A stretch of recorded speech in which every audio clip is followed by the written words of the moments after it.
के चरणों में बारंबार नमस्तु। गुरुदेव, आचार्य पद किस प्रकार दिया जाता है? समाज द्वारा दिया गया वो भी मान्य रहता है और आगम द्वारा दिया गया वो भी मान्य होता है? जिज्ञासा का समाधान करें गुरुदेव। नमस्तु नमस्तु नमस्तु। बहुत अच्छा प्रश्न है। देखिए, अभी एक गंभीर वातावरण लगातार सोशल मीडिया पर बनाया जा रहा है। सोशल मीडिया पर इसी आपने जो प्रश्न पूछा है, इसी प्रश्न को लेकर के एक वातावरण बनाया जा रहा है। आचार्य ज्ञान सागर जी महाराज जी का उदाहरण दिया जा रहा है कि आचार्य ज्ञान सागर जी महाराज जी ने को समाज ने आचार्य पद दिया था। तो दो प्रकार के पद होते हैं, एक परंपरागत पद होता है और एक समाज भी अगर वो योग्य समझती है किसी व्यक्ति को तो उसको आचार्य बना सकती है। ये दोनों प्रकार की बातें सोशल मीडिया पर लगातार फैलाई जा रही हैं। अगर मान लीजिए आपसे कोई ऐसा प्रश्न पूछता है तो आप उसको मैनिपुलेट भी कर सकते हैं, आप उसको वहीं पे ख़त्म कर सकते हैं, आप उस संवाद को एक अच्छा आकार दे सकते हैं। लेकिन आप ये सब ना करके किसी और चीज़, किसी और उद्देश्य को लेकर के सोशल मीडिया में अभी जनता का व्यू देखा जा रहा है। जनता से इस तरीके का एक्सपेक्टेशंस किए जा रहे हैं कि जनता इसमें क्या फीडबैक देती है, मुनिराज इसमें क्या फीडबैक देते हैं, कौन से महाराज इसका अपोजिशन में आते हैं, कौन से फेवर में आते हैं। तो फेवर वाले महाराज से फ़ोन करके वो सामने वाले को अपने पोजीशन में भी ले सकते हैं। लेकिन और आप ऐसा नहीं, आचार्य पद समाज दे सकती है। अगर जैसे दादा गुरु ज्ञान सागर जी महाराज जी का उदाहरण आपने लिया कि दादा गुरु ज्ञान सागर जी महाराज जी को समाज ने आचार्य पद दिया था, वो आज से 60 साल पुरानी बात थी। उस वक्त ना इतने प्रौढ़ विद्वान साधु थे, ना इतना ज्ञानवान चरित्रवान बहुत सारे संत दिखाई देते थे। तो एक ही आचार्य के प्रति पूरी समाज की आस्था थी। पहले इतने पंचानक तो नहीं होते थे, एक पंचानक होता था और 300 किलोमीटर तक की जितनी प्रतिमाएं होती थीं एक ही पंचकलनक में आकर के प्रतिष्ठित हो जाती थी। उसमें बड़े बड़े मुनि आचार्यों का आकर के समावेश हो जाता था। अगर आप पुरानी की तुलना आज से कर रहे हैं और कोई के मन के किसी के मन के अंदर ये विचार आ रहा है, किसी समाज के अंदर भी अगर ये विचार पैदा हो रहा है कि हम इनको आचार्य बना देते हैं, हम इनको आचार्य बना देते हैं, बिल्कुल सरल बात है बंधुओं, आप ऐसा कर सकते हैं। इसको भीड़ कुछ भी निर्णय ले सकती है, भीड़ किसी भी व्यक्ति को आचार्य बना सकती है। लेकिन एक बात की हमेशा आपको ध्यान रखना होगा, इसका दूरगामी परिणाम क्या होगा, ये भी एक बार भीड़ को चिंतन करना पड़ेगा। पहले मैं पूछूंगा कि जो भीड़ लगातार इस बात को आवाज उठा रही है, क्या वह बौद्धिक स्तर पर प्रवीण है, क्या वो विद्वान है, क्या वो सदाचारी है कि किसी भी व्यक्ति के समर्थन से किसी भी व्यक्ति को हम आचार्य बना सकते हैं?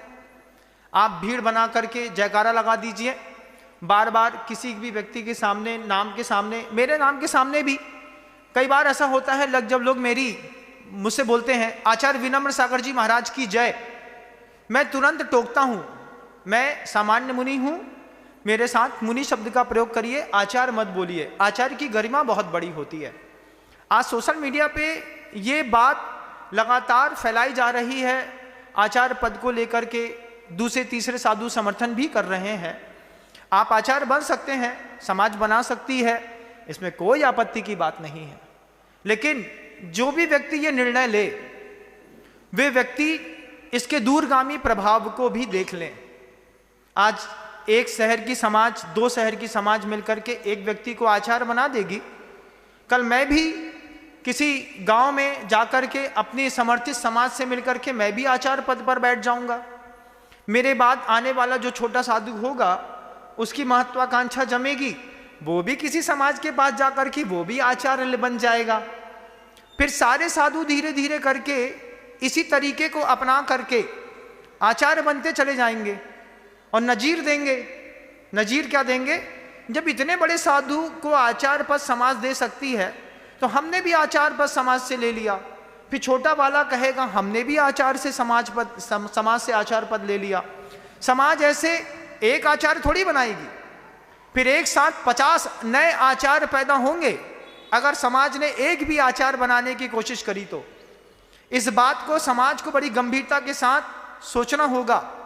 ये मेरा वीडियो दूर तक जाएगा तो मुझे बहुत अच्छा लगेगा। एक आचार्य थोड़ी बनेगा, आपको क्या लगता है 2 आचार्य बनेंगे बस? किसी और के मन के अंदर कोई महत्वाकांक्षा नहीं होगी। जो भी थोड़ा भी पुण्यवान साधु होगा, जो भी थोड़ा सा विद्वान साधु होगा, जिसकी वक्तव्य शैली अच्छी होगी, जिसका पुण्य अच्छा होगा, जिसको भी 4 फॉलोवर्स मिल जाएंगे, वो भी एक दिन बोलेगा यार जिंदगी बहुत जी ली मुनि बन के, अब हमको भी आचार्य बनवाओ। उसका भक्त कहेगा महाराज हम कवायद करते हैं। कवायद शुरू होगी, अब फलानी समाज दे सकती है मुनि विनम्र सागर जी को आचार्य पद। फिर मेरे नाम का व्हाट्सएप वायरल होगा, फिर मैं भी जनता का व्यू देखूंगा। एक दिन मेरे नाम की घोषणा हो जाएगी, 100, 200, 500, 1000 लोग मेरे नाम का जयकारा लगाने लगेंगे, फिर मैं भी आचार्य हो जाऊंगा। फिर मेरे बाद कोई साधु आएगा, वो भी आचार्य हो जाएगा। क्योंकि महाजना गता स एन पंथा, बड़े रास्ता खोल रहे हैं।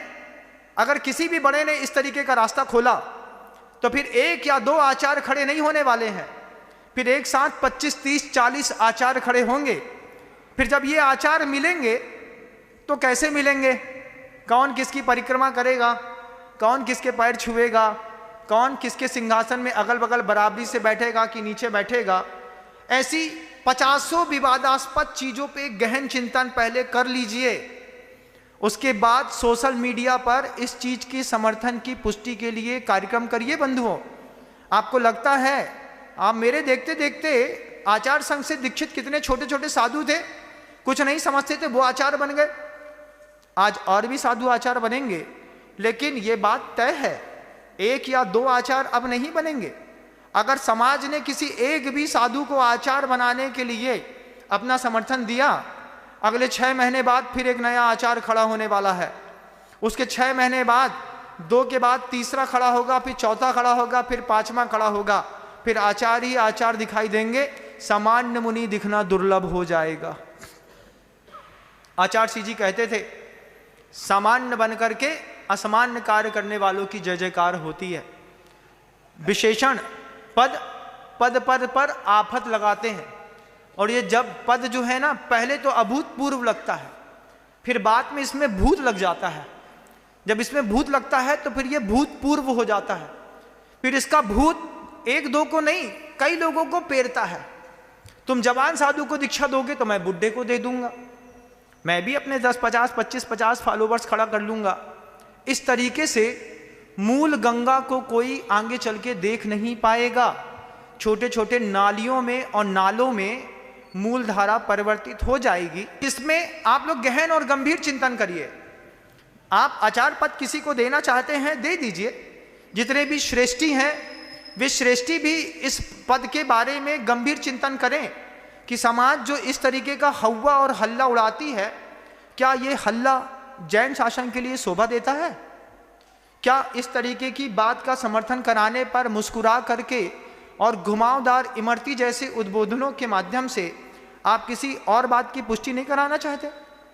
पहली बार में आचार्य समय सागर जी महाराज जी को देखा मैंने, सतना में किसी ने चारित्र चक्रवर्ती चारित्र चूड़ामणि कह दिया। इतने में समय सागर जी महाराज जी ने एक शब्द कहा, मैं अपने गुरु के दिए गए पद से संतुष्ट हूं, कृपया मेरे आगे किसी और प्रकार का विशेषण न लगाया जाए। ये बात आचार्य समय सागर जी महाराज जी ने कही, किसी भी प्रकार का विशेषण मत लगाइए। आप विशेषण लगाना चाहते हैं, विशेषण नहीं होता बंधुओं, नाम के आगे उपसर्ग होता है, और जब वो उपसर्ग फलीभूत होता है तो सहना कठिन होता है। अगर एक आचार्य बनता है समाज के माध्यम से तो ये बात बिल्कुल तय है कि अगले 3 सालों के अंदर आचार्यों की फौज खड़ी हो जाएगी, और 1-2 नहीं, फिर हर पुण्यवान साधु, हर अच्छा प्रखर वक्ता समाज से आचार्य बनने की कवायद करा लेगा। क्या इससे जिनशासन बहुत ज्यादा वृद्धिंगत हो जाएगा? क्या ये मार्ग बहुत दृढ़ हो जाएगा?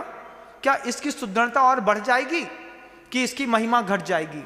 आप सब चिंतन करिएगा। लेकिन ये बात बिल्कुल तय है, अगर समाज ने, किसी भी समाज ने, कितनी भी कद्दावर समाज हो, कितनी भी ताकतवर समाज हो, पैसा वाली समाज होना अलग बात है, और बौद्धिक स्तर पर प्रवीण होने वाली समाज बिल्कुल अलग बात है। आपने, समाज ने एक गलती करी, कदम बढ़ाइए आप देखिए इसके पीछे कितने आचार्य खड़े होते हैं, एक के बाद दूसरा आचार्य अगले 4 महीने में खड़ा होने वाला है। इस तरीके की प्रभावना की जा रही है। इस प्रभावना के बारे में पूरी समाज गंभीर चिंतन करे, बस गंभीर चिंतन करे। मैं सारे साधु परमेष्ठी के चरणों में बारंबार नमस्कार करता हूँ। वे सारे साधु परमेष्ठियों से एक ही बात कहता हूँ कि भगवान आप भी चिंतन करें। अगर इस तरीके से समाज ने किसी को आचार्य पद दिया तो क्या एक आचार्य ही बनेगा? क्या दूसरा नहीं बनेगा? दूसरा भी बनेगा। तो क्या 2 ही बनेंगे? महत्वाकांक्षा और अहंकार किसी तीसरे के पास भी होगा तो वो तीसरा भी आचार्य बनेगा, चौथा भी बनेगा। छोटे छोटे नवनिहाल जो अभी नवदीक्षित मुनि है, ये भी आचार्य बनकर के सिंहासन पर बैठेंगे। सिंहासन की कीमत खत्म हो जाएगी, उसके बाद आचार्य शब्द की कीमत खत्म हो जाएगी। लेकिन उसके बाद भी आचार्य परमेष्ठी गुरुदेव समय सागर जी महाराज अलग दिखाई देते रहेंगे, ये बात बिल्कुल तय है। आप सब विचार करिए बस। मैं, क्योंकि बड़े बड़े गुरु हैं, बड़ी बड़ी ताकत है, उनके पास तीव्र सातिशय पुण्य है, लेकिन सातिशय पुण्य का ये मतलब तो नहीं है कि हम कुछ भी कर लेंगे। एक संयमित और मर्यादित होकर के गुरु के जाने के बाद भी गुरु की भावनाओं के अनुरूप जीवन जीने वाला व्यक्ति ही अपने गुरु की कृपा का पात्र होता है। मैंने हमेशा एक बात कही है, जब तक गुरु देते हैं तब तक गुरु कुछ नहीं देते। जब तक गुरु देते हैं, जब तक गुरु आपको सिखाते हैं ब्रह्मचारी ऐसा होता है, आगम ऐसा होता है, ग्रंथ ऐसा होता है, मूलाचार ऐसा होता है, विहार ऐसा किया जाता है, प्रवचन ऐसे दिए जाते हैं, जब तक गुरु कुछ सिखाते हैं, जब तक गुरु कुछ देते हैं, तब तक गुरु कुछ नहीं देते। जब गुरु कुछ नहीं देने लायक रहते हैं, तब जो गुरु देते हैं, जिसका नाम आशीर्वाद है, अंदर से भावना निकलती है, इसको मैंने तपाया है, बड़ा किया है, पल्लवित किया है और पोषित किया है, इसका भगवान भला करे। जब वो अंदर से आशीर्वाद देते हैं तब वो चीज की कीमत होती है बंधुओं, ये बात बिल्कुल तय है। और मैं तो ऐसा मानता हूँ, आचार्य विद्यासागर जी महाराज जी ने जिन साधु परमेष्ठियों को पूर्वार्ध में दीक्षित, शिक्षित और प्रशिक्षित किया है, ऐसे कोई भी व्यक्ति आचार्य पद का कभी न लोभी रहा है, न वो कभी लोभी रहेगा। समाज देने की भी कोशिश करेंगी तो वो भी वही शब्द कहेंगे कि गुरु ने जो मुझे दिया है मैं उसमें संतुष्ट हूँ, इसके अलावा मुझे कुछ नहीं चाहिए, ऐसा मेरा पूरा विश्वास है।